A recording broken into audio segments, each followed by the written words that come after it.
And we're singing. We're singing. Dun, dun, dun, dun, dun. Time to talk. Beauty and the Bitch.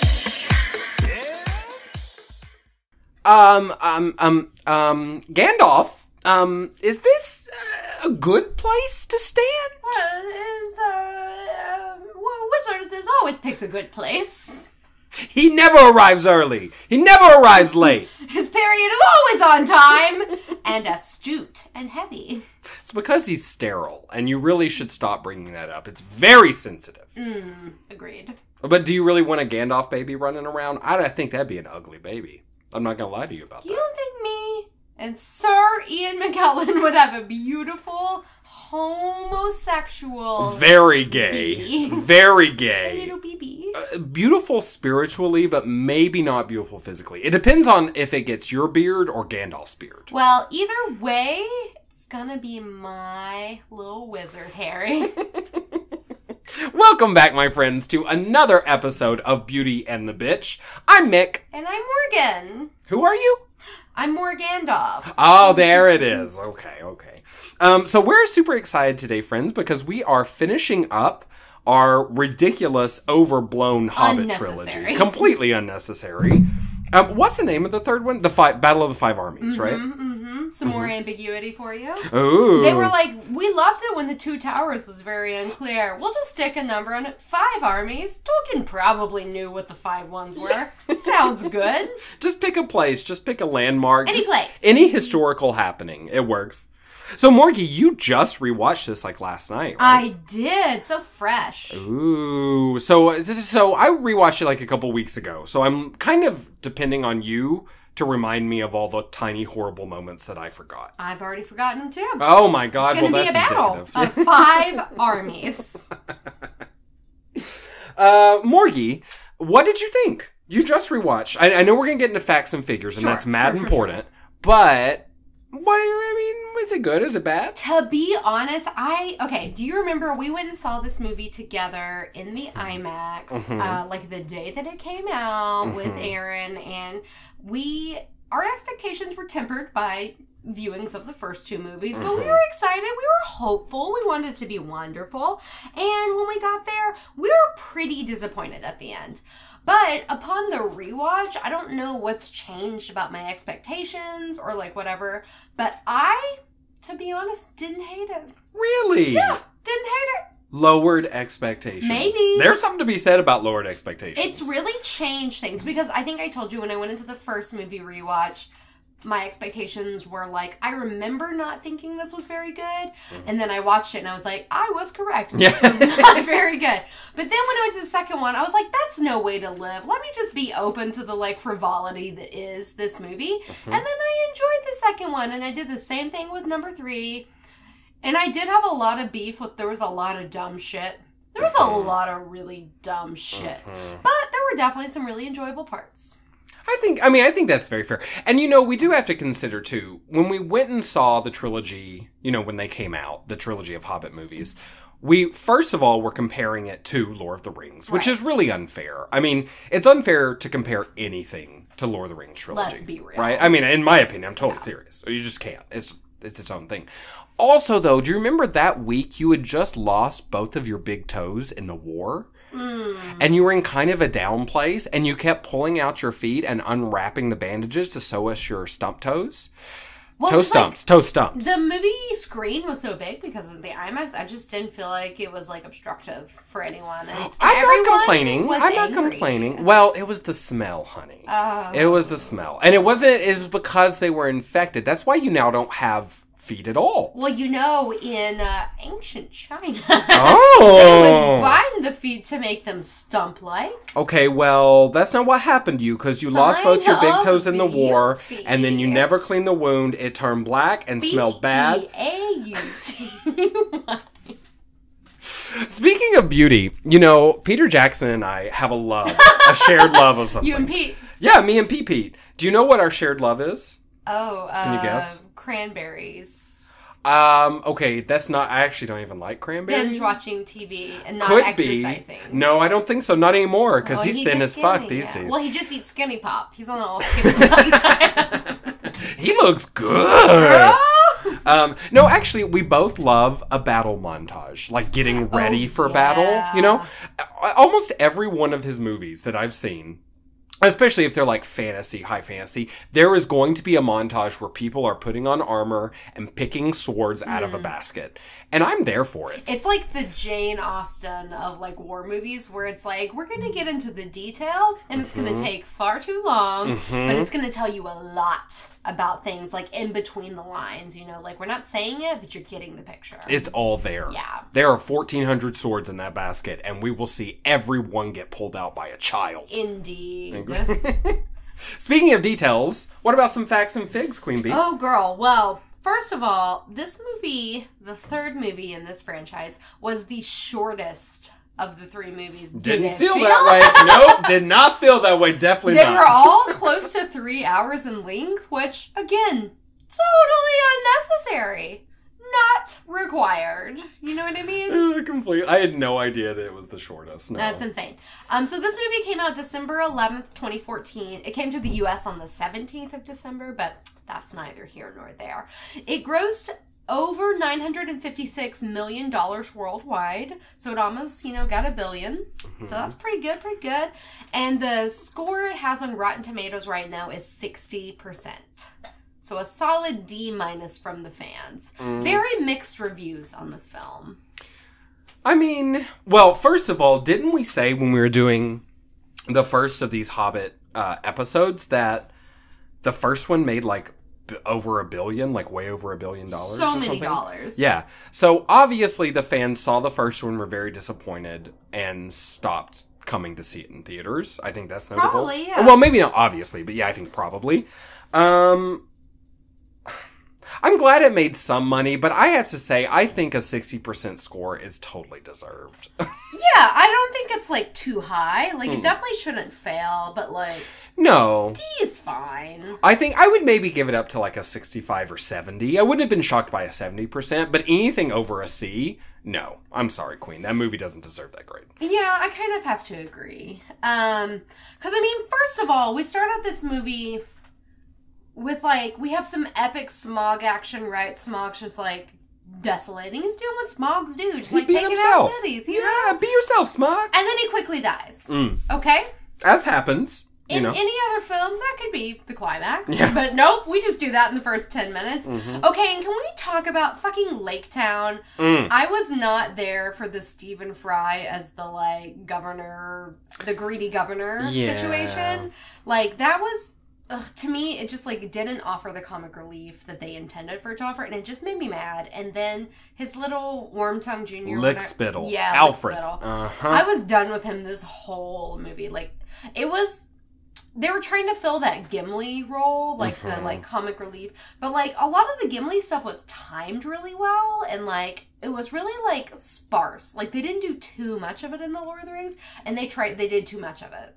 And it wasn't funny. Like, none of it landed for me. I'm with you across the board on that. I thought is he called the Governor? Is that I don't know. That's from Walking Dead. I think that man lost an eye. Well, my new name for him is the Greedy Governor. The Greedy Governor. You know what he's called. Well, God, I mean, I could look it up, but I'm fine with Gardner. He kind of like Thranduil, is that his name? The Elf King guy. He was almost characterless. What's his name? Thranduil. Okay.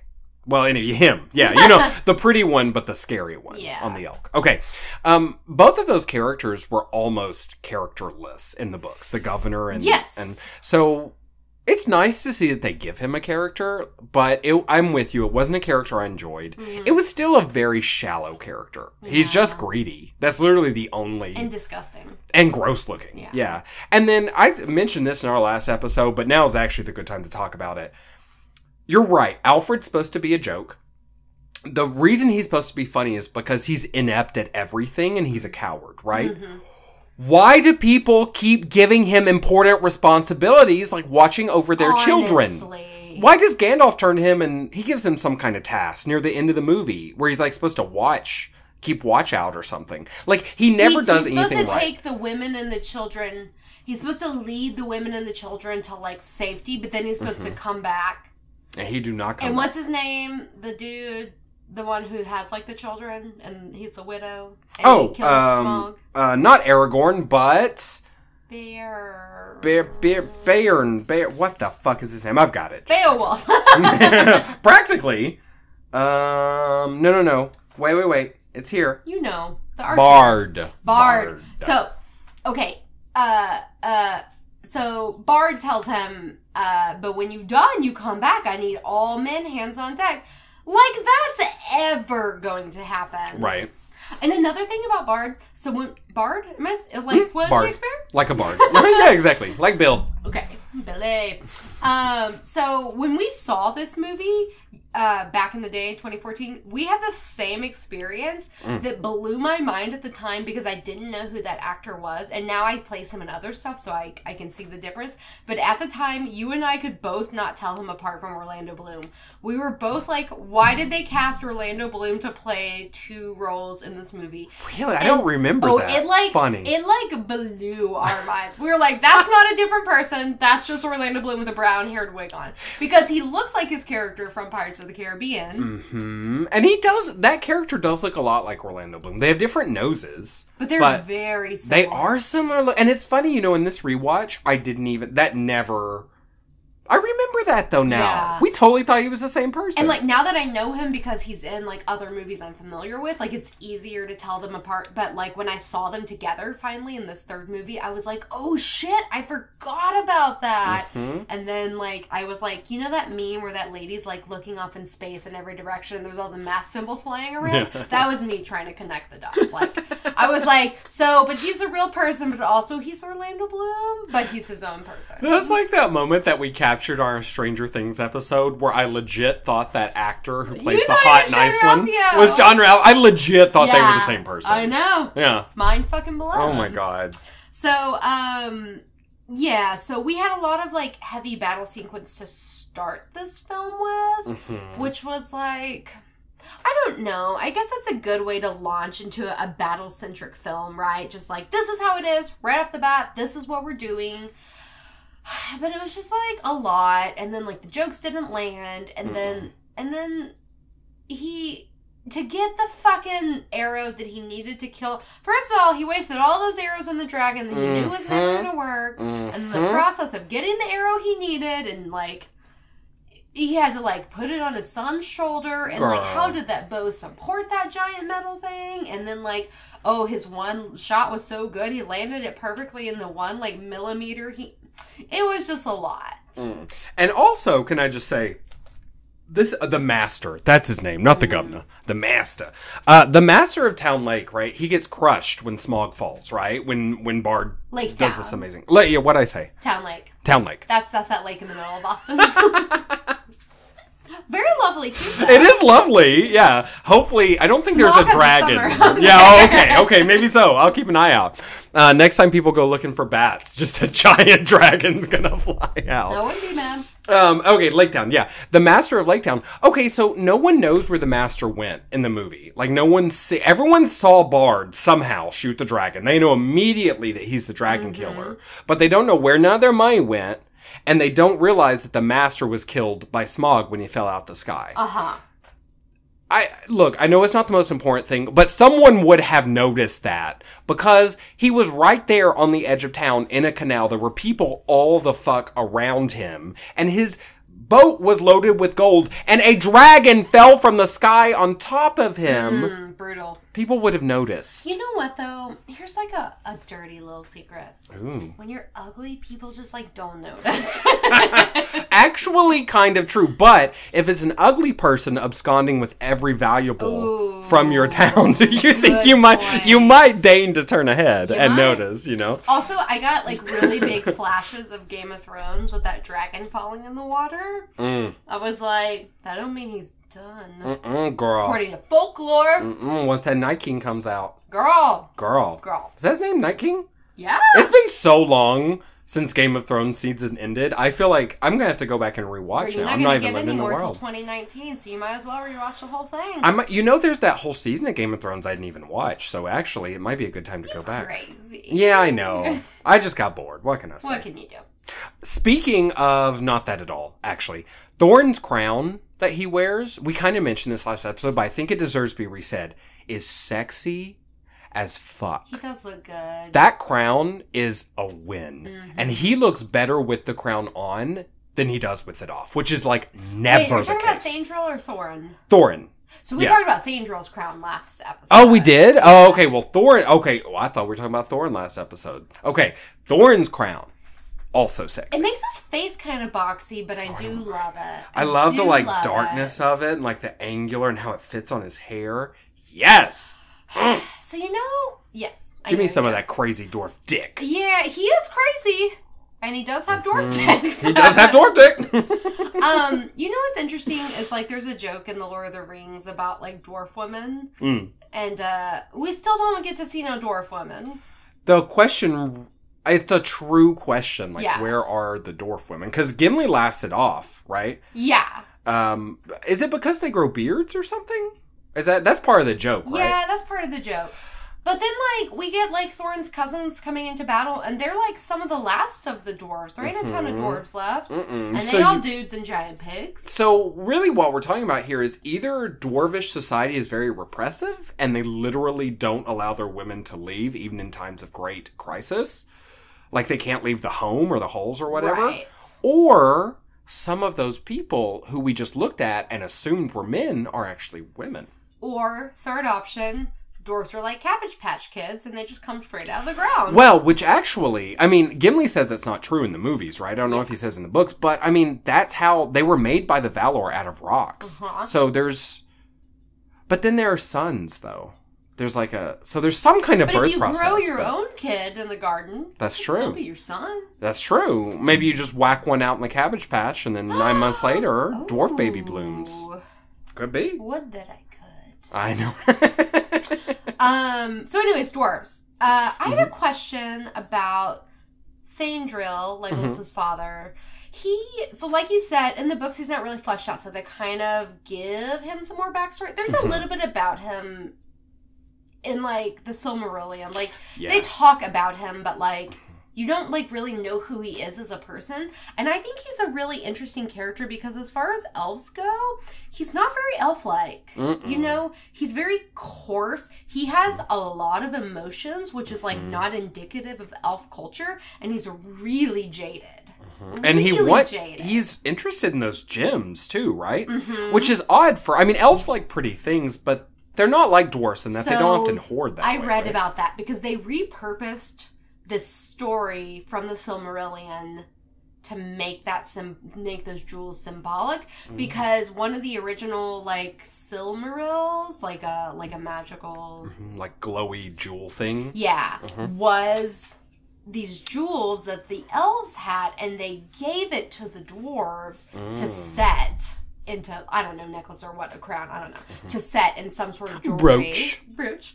And then, when the dwarves got their hands on it, they never gave them back. Sounds like a dwarf. And so they just repurposed that story to be about Thandril and, Thorin's, father or grandfather. So they just, made that up, but they did repurpose it. But they wanted to be but that's why he doesn't like them. Because of this, ancient, beef between, elves and dwarves. But, he doesn't say that in the movies, does he? Or maybe he does, I just didn't catch it. In the subtext. He was just there's jewels in there that, belong to the elves or, whatever. And then he showed them. So wait, am I to believe, then, that necklace is a Silmaril? Because that's, mad powerful. Well... I don't think it is, but I think the idea was just repurposed. I see. You know what I mean? They just kind of merged those. And because, because there is, a discrepancy in, the understanding of power in Middle-earth, I think, in the films. There's really no, I don't know what, if people compare Gandalf and Galadriel, I don't know who they would think is stronger. But, in the text, in the sacred text, Gandalf is described as being, Gandalf the White is described as being the most strong being in Middle-earth aside from Sauron. So, like, it doesn't get any stronger than Gandalf besides Sauron. So, Galadriel is, like, far paling in comparison to his strength, but they don't exemplify Gandalf's strength, so you never really know. You know what I mean? So they could have been insinuating that it was a Silmaril, just the way that it's like the Arkenstone is just like some stone. It's in that pile of gold, but it's this like deeply powerful thing. You know what I mean? I totally do. It's so much is ambiguous. There's too much. They explain other things far too in depth. And then they just throw in, like, magic stardust fucking jewels, whatever. It's just a thing. I'm sure it's cool. I know that Tolkien spent his entire life writing this world and making this world real. What I would like for him to have done is one short pamphilate. Only one pamphilate? Just a short pamphilate, just one or two fold-outs that tells me Gandalf versus Galadriel equals Gandalf wins. You know Galadriel versus Shelob equals Galadriel. Oh, like, I want that. Actually, I want to know who wins. That's deeply helpful. And then if we could have had a Venn diagram in the middle of, like, the different races of people, and, like, just in the middle was, like, Aragorn. Yeah, exactly. So we could understand, like, how does he fit into that? Yeah. Oh, Yeah, we could make that pamphlet. It would take a lot of research, actually. It would take a lot of... and we would have to guess some stuff. We could sell it for 17 Middle-earth coins on MiddleEarthWiki.com. I'm the inventor of Bitcoin. I don't know if you know that. If you were... I am. We would be married, because I would give you zombie powder, number one. I was going to say, wait, you. if I'm suddenly a bajillionaire, you think that's the moment I'm going to marry my already married friend? Yeah, no. But I would give you that zombie powder, and then I would plant the seeds, like literal seeds, into your brain that would convince you that you love me, and then you would sign over all your bank accounts into my name, and then I would be rich! And evil. But just like hypothetically speaking. Oh, okay. This is all hypothetical. Okay, well, hypothetically, there's a bomb under your car. So enjoy leaving today. Literally, I just got that car this year. You know, I'm so proud of it. I'm going to spit on your new Mac, too. Oh, it's hard being in the middle class. Can I ask you, what... Dragonsickness, right? Which we watched Thorin go through. I think the worst scene of this whole movie is Thorin's Dragonsickness with that gold floor room. You know, where he's like falling into the floor. It's like really bad. It looks like an amateur's video on YouTube to me or something. But anyway, I'm sorry. So what do you think what does the Dragonsickness signify to you? Because to me... I mean, it's very like The Ring. It is. There's like some addiction there, right? Like and there's also like greed mixed up in that, right? Because greed is part of addiction. It reminded me of alcoholism for some reason. Because it was genetic. Seemed to be genetic. Yeah. And like the way he got like mean to his friends, you know, and his relatives for essentially no reason. I mean, I guess it was also kind of like schizophrenia. Because he's imagining shit. Yeah. You're right, though. It's such an amalgamation of, like, a bunch of terrible things. And it was, like... It went on for, like, a little too long. I get that it was, like, a big part of, like, Thorin's arc or whatever. But, like, I was super over it. But it was, like, really sad. The moments where he was being, like, directly mean to somebody that he loved, it was really sad. But I really liked when Smaug in the second movie... He called Bilbo out because he was like, oh, I see that you're trying to get the Arkenstone. And he was like, I'm so tempted to just let you take it so I can just watch this unfold. Because Smaug is like every good mean girl and he loves a good drama. Oh, girl. He will fold his wings back. Girl. He will get comfortable and he will make comments. He'll sip his tea. And he will spill it. Oh! Basically, Smaug is my favorite character, and this movie sucks. He's amazing. Yeah, no, he's an amazing character. He's so funny. And I think, you know what, and that's thanks to Tolkien. He wrote a dragon that's, like, actually charming. Yeah. Because they always, or it's often, people talk about dragons as being charming, and that's part of their power, right? They, like, hypnotize you with whatever. Their eyes, or their speech, or their voice. But, like, Smaug actually is a hypnotizing dragon. Like, I want to hang out with him. If he would be friends with me, I would be friends with him, you know? Sadly, he wouldn't be friends with me. No, he would kill you. He would eat me, Fire for sure. And death. Yeah, exactly. Yeah. Yeah. So that's kind of a bummer. Well, I hate myself. Yeah, me too. Yeah, you're right, though. The dragon sickness with Thorin is, like, it's hard to place, like, what it all is. But when it was over, I was thankful. Because it really drug on. And, it was just really sad to watch the other dwarves, like, doing his bidding because they're relentlessly loyal, you know? Which was, as Bilbo said, like, one of their best qualities. But it also was, like, really a bummer. Well, and if we're thinking about addiction, I think once you start seeing how the other people were reacting to him, it did start looking like an alcohol or drug addiction scene, you know? Because they were trying to find this person that at the time was not there. Right? And they were trying to appeal to him, and he literally was not present in that body. And it wasn't until he tried to throw a Bilbo off the wall that they finally said, nah, Queen, King, not Queen King. We ain't doing that. No. Can I just tell you, though, they were all throwing shade at Thorin for wanting to build that wall, right? And he was a little intense about it. It did seem to come out of nowhere. But that elf army sure did show up overnight. They did. On their doorstep. Oh, I like when that guy, that was one of the things they asked him to do, lickspittle. They were like, keep guard, tell us if anything happens. And then in the morning he was like, all quiet on the western front. And that dude, Bard, was like, except for this giant elf army of murderers. Thousands of elves. There's literally a 9-foot elk right in front of you. Thadriel What did you miss? And his elk? Girl. Oh my. See, like, singularly the most fierce thing of this movie, because Smaug wasn't around for too long. Oh, completely. Yeah. And I mean, you know, I love the battle boar, I love the battle goat, but come on, girl, battle elk?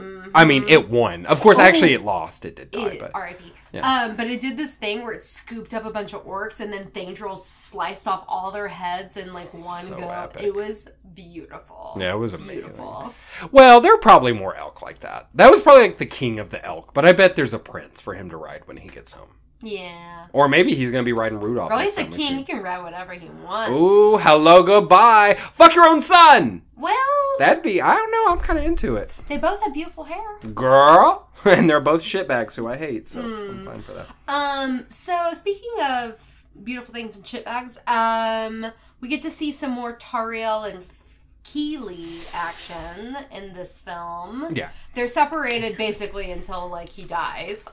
Spoilers. So, we see a lot of buildup of her, like, coming to grips with, like, loving him, because she's like, I'm an elf warrior. Like, I have no feelings. Feelings are useless. Robot. And Legolas is like, but I love you. And she's like, oops, what's over there? Your eyes look weird. I'm not interested. She's like, somehow your face is CGI? Yeah, I'm not into this life. I thought, you know, I really felt like their romance shone the most beautifully in the second movie. Yeah. That was the one that touched me. In the third movie, I mean, there were some moments, like near the end when they were having to fight together and they were losing together. There was some sweet stuff, but I have to be honest, I felt like they didn't bring it home for me in the way I wanted them. Because I actually, as much as we talk about the invented romance, and it is kind of bullshit, we talked the last episode, I'm into it. Yeah, we're both kind of into it. It's not upsetting. I love this cross-species thing, and me you know, too. I think that's good. That's a good thing to see. And I get, like, Tariel's, like, literally the only female character, so, like, I appreciate her just based on that. Yeah. Even if they have... Unless some of those dwarves are ladies. Oh, girl. Girl. Could be. We may never know. We literally will never know. Yeah, he's long dead. On this. We shall see. Yeah, I thought... And you know what? It's a curse to be a good-looking dwarf. Oh, yeah. They're all dead. Every single one of them died. Spoilers, but I mean, this came out years ago, so get on the boat. You know, to be honest, I couldn't remember which dwarfs died. I remember Keeley died, like, for sure. I'd forgotten that Feely. I did too, and actually when he died, I was like, oh, thank God, because what a horrible life he would have with Keeley being dead. That's true. You know, they would want to be together. He's like the other Weasley brother, essentially. Yeah. Whichever one lived, I always forget. Fred is dead. Oh, that's how you always say that, but I always forget. Yeah. And George is forge. George is forging. George is alive and rich and has both shares of Weasley Wizard Weasel. Oh, so, well, you know, I mean, it works out well for him. Maybe he's the secret villain of Harry Potter, actually, because he planned that shit. Blow your mind. He had a crush on Angelina Johnson, and he said, there can only be one. Yes, I'm tired of sharing my face. That's actually some fucking good fanfic in the making, girl, actually. right there. Yes. Speaking of murdering your loved ones, can we talk about how Bard straight up murdered his children when he was on that runaway cart? He ran right over them. Decapitated his children. Dead for sure. They would be dead 6 times. Yeah. They would be dead 6 times. There's no way those children... Because he says, all right, I see a troll. I'm going to jump in this rando cart and roll down this cobblestone street, which, look, I know it's a fantasy movie, but already you're really pushing what is believable, because that street's in bad repair. It's because he's Orlando Bloom and they wanted to Legolas up that scene. That's what they were giving him a Legolas scene. They were. Except he's not an elf, so he's on like a wooden cart and he kills his children trying to save them. Literally, those children are dead. There's no fucking way they live. I agree. That was like unbelievable, even in the realm of like Middle Earth. You know what I mean? Oh my god. So okay. Speaking of elves and the crazy powers that they have, this is a complete Hobbit non sequitur, sort of. I mean, we see a lot of Galadriel, okay? Mm-hmm. And we talked a minute about Galadriel and Gandalf and how, surprisingly to some probably, that Gandalf is definitively the stronger of the two. Mm-hmm. Because Galadriel is ancient. Exactly, that's why. She's ancient, and she is one of the... Well, Gandalf's ancient too. But not... I mean, she's like... old school elf queen bitch. Mm-hmm. But she was one of the original bearers of a ring of power. And Lord Elrond has a ring of power, but he was not the original bearer of his ring. He was given his ring by like Is it the ship's guy? Some fucker that like entrusted his ring to him or whatever. So like, Elrond's powerful, but like he ain't no Galadriel. This is when we need your scale. Like, we need, like, a Galadriel is greater than Elrond is greater than Arwen is greater than Arwen's fucking kids. Yeah. Like, what's his name? Figwit. What if secretly Figwit's the most powerful? He's actually the Dark Lord. He is Sauron. He is Sauron, and he's also George Weasley. And whoa! Crossover complete. So, Galadriel... She old. Oh, yes, she is. Well, and that's the thing, too, is not only is she old, because you could be old and still be very ancient, right? Or ancient and still be very powerful. Yes. But it's like her time is over, you know? Yes, she's waning in the third age or whatever. Like, she's lived some lives and she's like, her power's going out. She's ready to sell. She's MySpace. She's MySpace. Yeah. And so no matter how powerful MySpace was in its time, girl, don't nobody go on MySpace no more. No. Even though Justin Timberlake bought it, ain't gonna make you go. No, queen. So, we do get to see glimpses of her power. She did her Galadriel Hulks out moment. Mm-hmm. She did her oomph.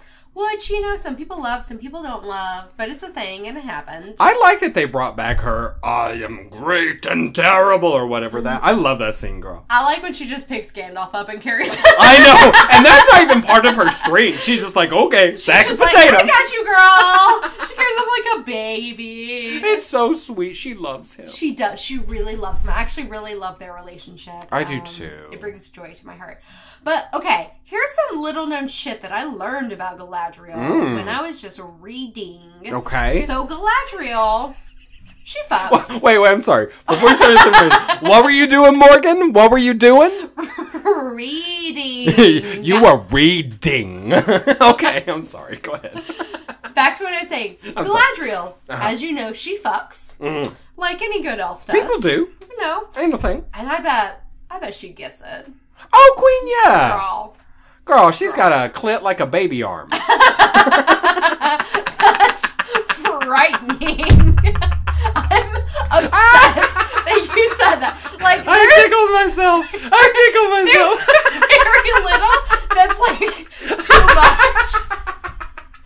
I can take a lot. That was too far. Yeah, it was. I'm sorry.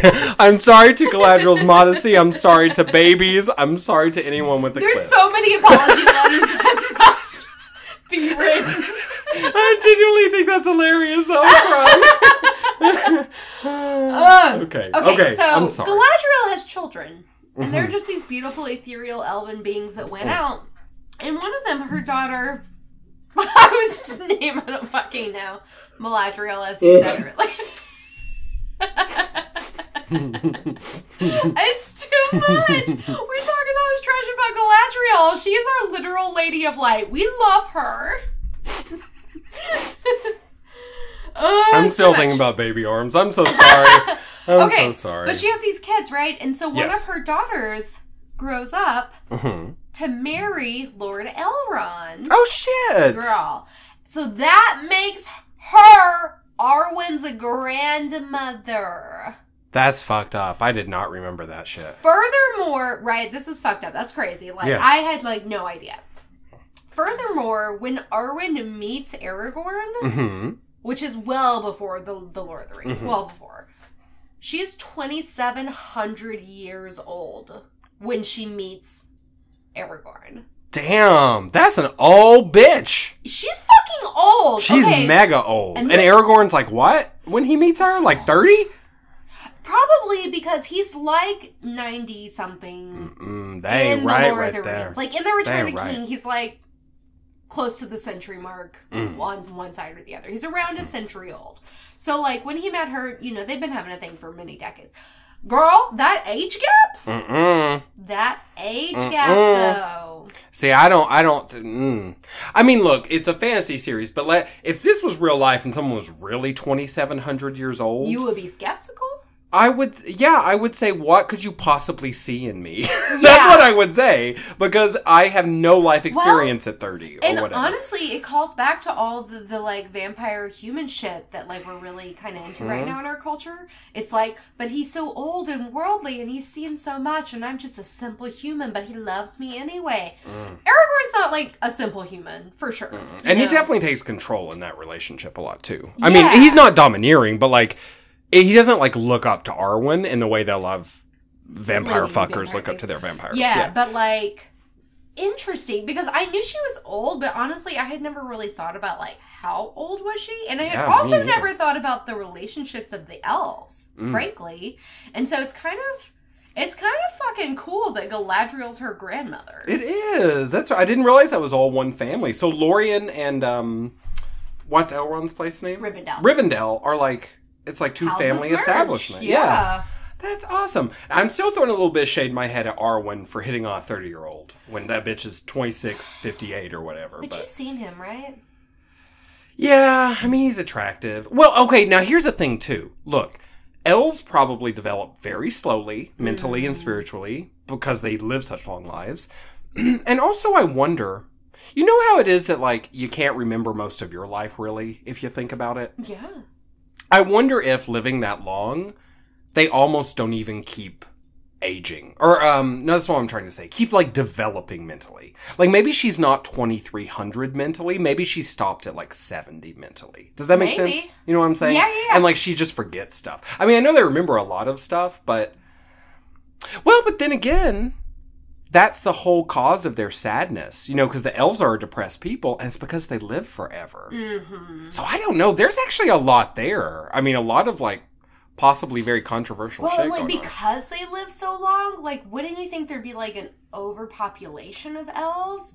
Because, like, if they're not fucking dying... I mean, they die in, like, war and, like, whatever, but if they're not just, like, dying of natural causes left and right, you would think they'd be overrun. So then, in turn, is there some kind of, like, elvish birth control? Or a lot of elves celibate? Or, like... Because, like, how many kids did Galadriel have? Because, like, what's their childbearing years? I just have, like, so many questions about, like, the nuances of their culture. And except for Arwen, who has, of course, Aragorn, her and Aragorn's kid,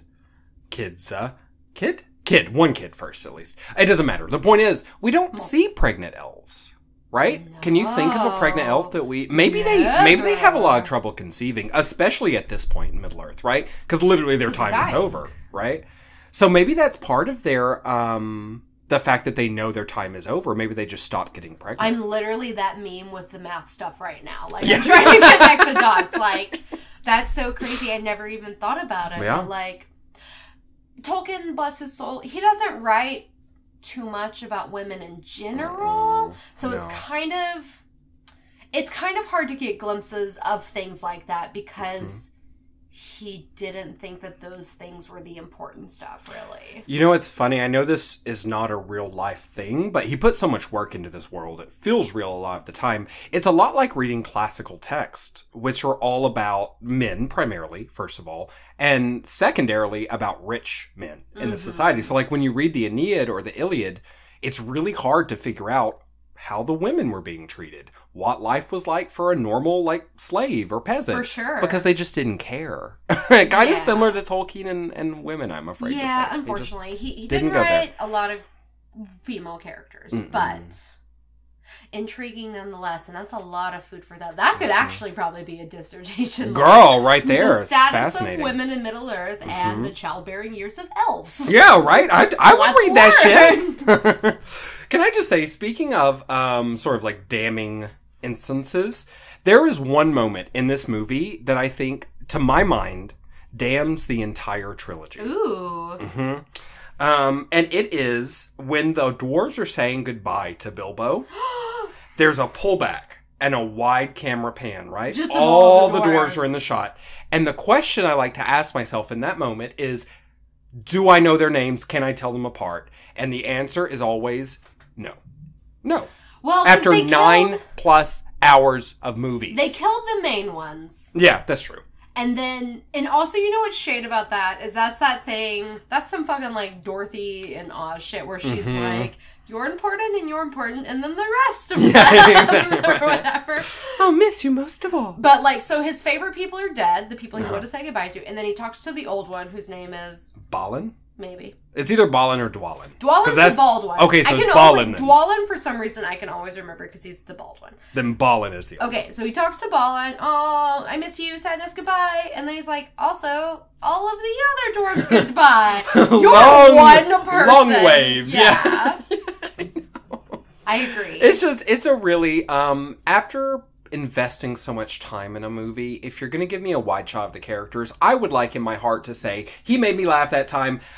That's the one who has the mother with Asperger's, and that's the one who has a clubfoot, and he hit on the guy once, and that's the one that had sex with a goat. And, like, I want to be able to know things about them. And I think it's a really bad sign that in that moment, I think every viewer's like, what dwarves? I don't know. Yeah. You know, sad. Agreed. Okay, so one thing I did like, though... was the end. Was the end, because it was finally fucking over. So they tried to pull some extra things in. So there was, like, bits and pieces of the Silmarillion, just, like, shit they merged together because they wanted to give you, like, more history and background. And I felt like they did a lot of callbacks to either, like... And I don't know that I love everything about it, but they did, like, a lot of callbacks. Like, when Legolas was leaving at the end, he told Thranduil, like, I can't go back with you. I have to go do some stuff. And then Thranduil was like, oh, go find this writer in the north. Or whatever. Like, I'm not saying that I love it, but I'm saying they did a lot to try to tie it, to make it relevant. You know what I mean? Tie it all together. I don't hate that. And that's probably good for, like, the normal people. The normies. Of which we are not. No. We're... super normal. Extra. Soups, norms. You know how we do. Just us being us. Well, what other side notes do you have about the movie? Well, now, I just have... Okay, so I've got two little side notes that didn't fit into what we've talked about so far, and then I have a very exciting secret history for you, which I hope you're already psyched about. I love history and secrets! Are you moist? Oh. Oh, I guess not. Okay, that's enough. I've been watching a lot of Sex in the City, so I'm in a weird place. Oh, have you? Yes. Well, we'll talk about that later. Yes, we should. So, first of all, main message of this movie and kind of the trilogy is don't be a greedy asshole, right? Yeah. I would like us to now discuss that in light of a cash grab trilogy that could have been 1 or 2 movies. Okay? So, I feel like Peter Jackson, I love him so much, but he is being a hypocrite right now because he's saying don't be greedy. But somebody's being greedy. Maybe it wasn't him, but somebody was greedy to stretch this into 3 movies. Yeah. Did you see Guillermo del Toro was one of the screenwriters? No! I'm going to Google that to confirm, but I think that popped up and I was like, wait, what? Okay, that's shocking and horrifying. I'm absolutely shocked. Because I feel like the pacing, like the other 2 movies, is really off and really like stop and go. And I feel like all of Del Toro's movies It is Del Toro! I'm shocked. Well, look, how many writers, though? Was he the only one? 4. It's Peter Jackson, Fran Walsh, Philippa Boyens, and Guillermo del Toro. Well... So it's the Lord of the Rings crew plus Guillermo del Toro. Which sounds like would be a home run. So that's super weird. It just wasn't. I wonder if he's a big Hobbit fan, or Lord of the Rings. He might be a big Hobbit for all we know. Yeah. That's fair. And then this is just a passing thing, just a little did you know. But did you know both Tolkien and Lewis within their worlds, within Narnia and Middle-earth, created their worlds through music. Mm-hmm. What do you mean? Both Aslan and the Valar create the world by singing, actually. Okay. That sounds familiar. Uh-huh. I'm sure it's in the Silmarillion because it's kind of like the creation text. Yeah. But that's really intriguing because the dwarves are known for their songs also. That's true. But I wonder... And the hobbits are known for their songs. Hobbits love a song. You think the elves got some songs? I bet the elves got a song or two. Girl! Stacked up. Got some little lyres they're going to be playing. Some little flutes. They put a little music in their hearts. Mm-hmm. Well, because the way Middle-earth is created by the Valar is Manwë and all the others, they start singing. Ilúvatar, I think, is the number one. I forget. I'm sorry, I confuse all the Valar. But they're the gods, whatever. They start singing. And then Melkor comes in, and he introduces a little theme that is dissonant and does not sound good. And then they all try to sing over Melkor, and that's when Middle-earth is created. But it's got that... it's evil, essentially. It's a creation of evil. And then... I forget how evil is made in Narnia, but I know that the witch, who's in all the Narnia, or 3 of the Narnia books, she's there when the world's created. And Aslan's literally singing things out of the ground. Like animals are crawling out of the ground and like mountains or whatever. And he's got this amazing cosmic voice. But then the witch is like scampering around. So she's like original. She's in the background hitting the cowbell too hard. Yeah, she is. She's too much cowbell. Ding, ding, ding, ding, ding, ding, ding, ding, ding, ding, ding, ding, ding. Oh, that's funny because it's like subtle shade. It's like what you're doing is literally fucking awful. So we're just going to sing over you.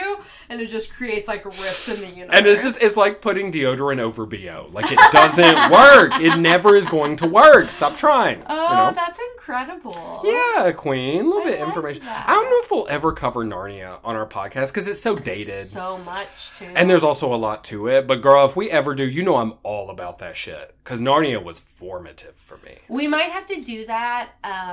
Because, like you said, it's like a little dated for It is some quite, people. and there's nothing new coming out either. So we might have to do. Oh no, didn't we? Isn't there going to be? I think there's going to be a new BBC thing. Shut your mouth. I think so. Shut your mouth when you talk to me. Well, I can't. Well, I'm not that's a super ventriloquist. exciting. That was vaguely familiar. You mentioned that at some point. I think. We might have to do that as we want to start our Patreon next year. Maybe it's something we could do special for our Patreon peeps. Yeah, because it is totally a whole lot, and we already have a really packed schedule. That's true. Because we're awesome.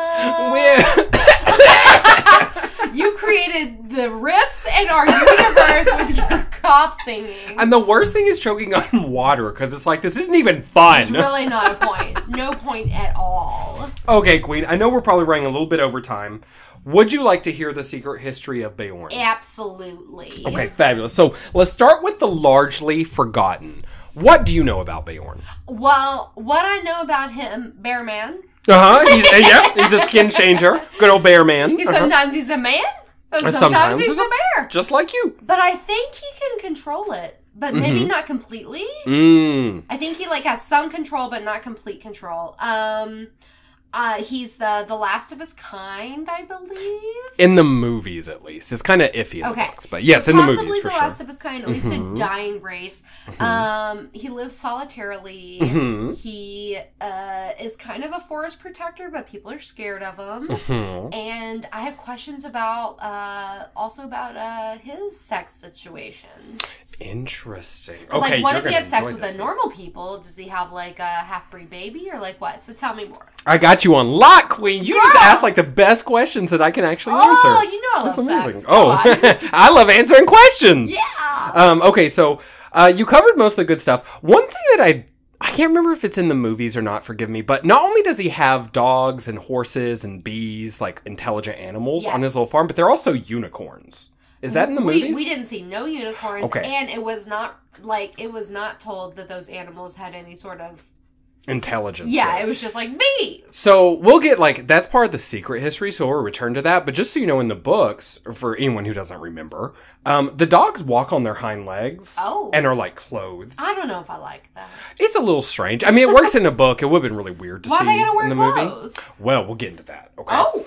And then further, in the books, it is actually Beorn who, in the Battle of the Five Armies, rescues Thorin. He still dies, but he rescues him. And he kills Bolg, the son of the guy who's actually the leader of the orc armies in the books. So, like, he's mad important in the books. I have just a very short little paragraph here, and this is like the description of him and where he comes from the books, because it's different from the movies, very different. Okay, so this is Gandalf talking. Some say that he is a bear, descended from the great and ancient bears of the mountains that lived there before the giants came. Others say that he is a man, descended from the first men who lived before Smaug, and the other dragons came into this part of the world, and before the goblins came into the hills out of the north. I cannot say, though I fancy the last is the true tell. He's just like an old man.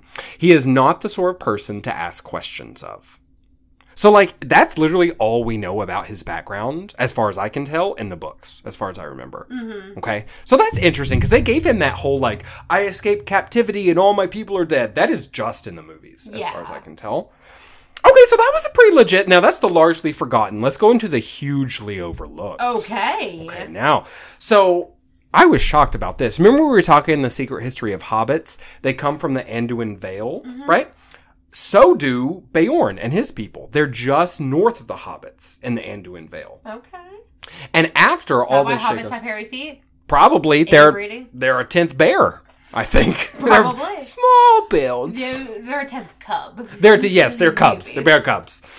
Okay, so they're from the same place, so they actually, like, evolved together, which is kind of strange. And then we know Beorn specifically from his work and life around the Carrick in The Hobbit. And that's what he calls this giant stone tower where the eagles drop off the company after they escape the wolves, right? In the flaming trees. And what's interesting about the Carrick is it is a small island in the middle of the Anduin River. And that, when you have a small island in a river like that, it's called an ait, A-I-T. It just means like a tiny island in a river. And then Beorn has carved steps all the way up this rock island, and he uses it as a lookout. And it's, like, really important to his life and, like, how he runs his little region, right? Okay, so now that's all important to the secret history.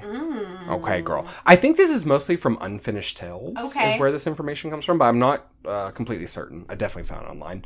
So, before the Battle of the Five Armies, after the Battle of Five Armies, right? He becomes chieftain of the Beornings. And they're not all, I don't think, skin changers like him. At least they never say they are. They're like woods people from that part of the Mirkwood, right? Because they live between the Misty Mountains and the Mirkwood. So he pulls anyone who's like subsisting off the land there, and he becomes the chieftain, and they name themselves after him. So he's like a great leader, whatever, after. He has a wife and a son in that time. His son's name is Grimbeorn. So that's kind of lame. He just took his name, added Grim on top. And by the time Lord of the Rings comes around, they have the council before they send the fellowship out. Yeah. They actually contact him and ask him what he thinks they should do. And by that point, he's called Grimbeorn the Old. Because he's old at that. I mean, and Beorn's long dead. He dies like right before Lord of the Rings starts, essentially. And Grimbeorn is also a skin changer. We don't know if his wife is. He did pass it on. So there's still a giant bear hanging out around the Carrick there. Okay. Now, here's my question, though. And this relates to the dogs wearing clothes, okay? He says in the movies, and kind of intimates in the books, that all of the other skin changers are dead. But what if all the animals on his farm are his people, right? It would make sense if, like, the royalty turned into bears, but then, like, the other people turned to other animals. Maybe them dogs, them horses, even the bees, for all I fucking know, are actually the last remnants of his people, and he lies to protect them. Interesting. Could be, right? Could definitely be. That's a strong, especially if they're talking dogs wearing clothes. That would make no damn sense. It really doesn't. Right? I don't know, girl. Interesting. Isn't it cool? But it's nice. Like, he got rewarded for all of his hard work. Yeah. I still don't know exactly who he fucks, but he fucks somebody. He gets his bear dick in somewhere. Well, good. Yeah. You know, everybody needs something. I think he should have fucked Galadriel because baby arm. Yeah. Wow, that was extremely insightful. I feel like I have learned a lot just from, like, talking about The Hobbit. Like, even though a lot of it's bullshit and it was way too long and there's way too many of it, I really did, like, learn some more from, like, doing a little research and just, like, chatting it over, you know? I've really worked some things out.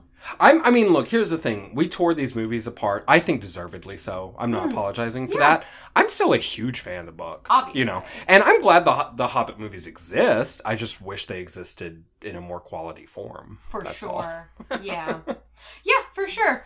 Well, we will just have to keep our eyes on what Peter Jackson is doing next, and Google furiously about why Guillermo del Toro worked on these films, and figure out what that connection is.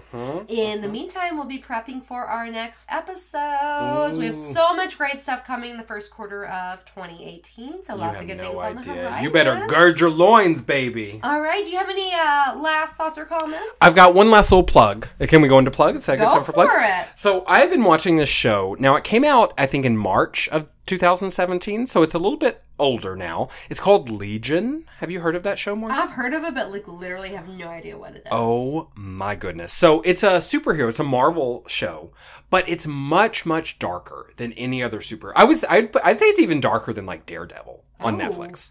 But it's not, there's violence, but it's less of violent darkness and more of a like madness and insanity is the form that darkness takes in that series. So it's an FX show. It's an FX channel show, but you can watch it on Hulu, and it is really good storytelling, incredibly well acted, and that fierce girl from Parks and Recreation, you know, April. What's her name? Oh, yeah. That actress. She is one of the main characters-ish. In Aubrey Legion. Plaza. Aubrey Plaza. Thank you so much, Queen. And she is fantastic in this show. So I strongly recommend it. Legion by Marvel on Hulu or wherever. You know. Shit, I have to check that out. Oh, it's good shit. I would like to plug the last 200 pages of the latest Outlander book that I read, which is called Voyager. Not that the first 900 pages weren't good, because they were, but the last 200 shit really got hyped.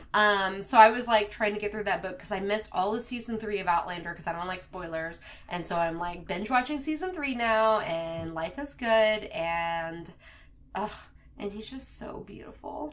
Can I ask you a question about this now?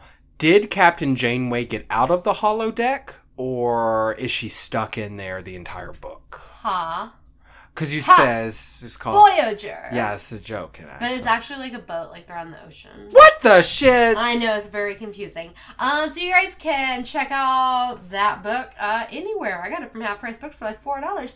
Or check out season 3 of Outlander, because it, I guess, covers the same shit. And in the meantime, you guys can follow us on our social media. You can find me personally at More Gandalf, and find the podcast at B&B Cast on Facebook, Instagram, and Twitter. Absolutely. And if you would like to check out my pathetic but interesting writing life, you can hit me up at bitofbella.wordpress.com. That's BITOFBELLA. That's my old drag name, if you're wondering why. And we're also on WordPress at bnbcast.wordpress.com. And check us out. We've got a lot of good stuff coming in the new year, so we look forward to delivering that for you. Oh, bye, babies. Goodbye. Good. Bye.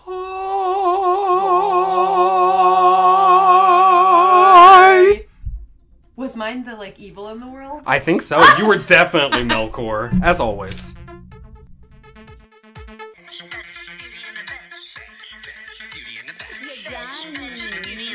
Do you have a home? Beauty in the Bed. You look. in the bed. Beauty in the Bed. Beauty in the bed.